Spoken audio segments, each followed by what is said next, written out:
परम आदरणीय हमारे जितने भी दोस्त हैं, मैं सुदामा प्रजापति दोनों हाथ जोड़ के नमन करता हूं, प्रणाम करता हूं। मित्र, आज आपको एक ऐसा बात बताने जा रहा हूं जो आपको लगेगा कि वाकिफ में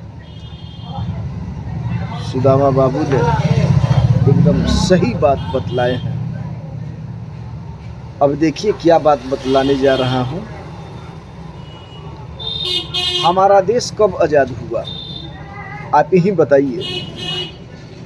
हमारा देश आज़ाद हुआ 1947 को, और हमारा देश गुलाम कब हुआ था? तो मेरा देश गुलाम हुआ था 1757 को। 1757 को देश गुलाम हुआ और 1947 को मेरा देश आज़ाद हुआ। यानी कि 210 बरस अंग्रेजों का हुकूमत जो है हमारे भारत पर था। तो ये बताइए कि जो 210 बरस तक भारत गुलाम था, क्या मेरा 210 बरस भारत गुलाम रहता? कभी नहीं रहता मेरे दोस्त।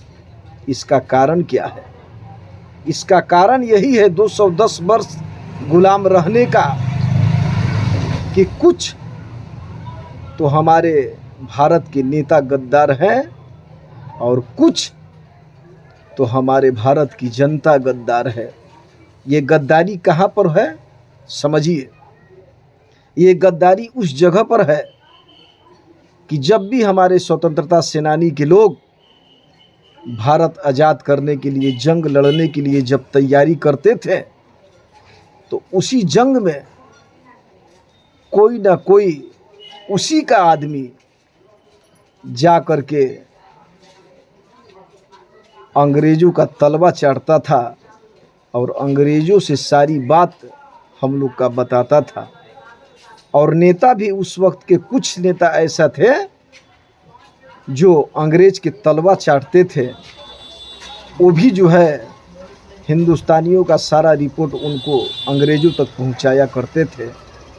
ले दे के मेरा एक बात का कहना है कि अगर हम सब पूरे भारतवासियों में अगर एकमत रहता, एकता रहता, तो 210 वर्ष तक भारत मेरा गुलाम नहीं रहता। यानी कि 1957 में जो गुलाम हुआ था, ये 1847 में ही मेरा देश आज़ाद हो जाता। ले दे के एकमत हमारे हिंदुस्तान के लोगों में नहीं था। इसी पर एक आपको शेर सुना दे रहा हूँ, सुन लीजिए। कोशिश करने वालों की कभी हार नहीं होती, कोशिश करने वालों की कभी हार नहीं होती, और दुख का समुंदर कितनों कपार पर आ जाए, लेकिन जान दे देना समाधान नहीं होती। कोशिश करने वालों की कभी हार नहीं होती, और दुख का मुसीबत कितनों कपार पर आ जाए, लेकिन जान दे देना समाधान नहीं होती। अंग्रेजों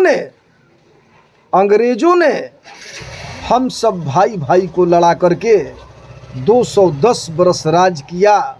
अगर भाई भाई में प्रेम होता तो भारत माँ कभी गुलाम नहीं होती, भारत माँ कभी गुलाम नहीं होती, भारत माँ कभी गुलाम नहीं होती मेरे दोस्त।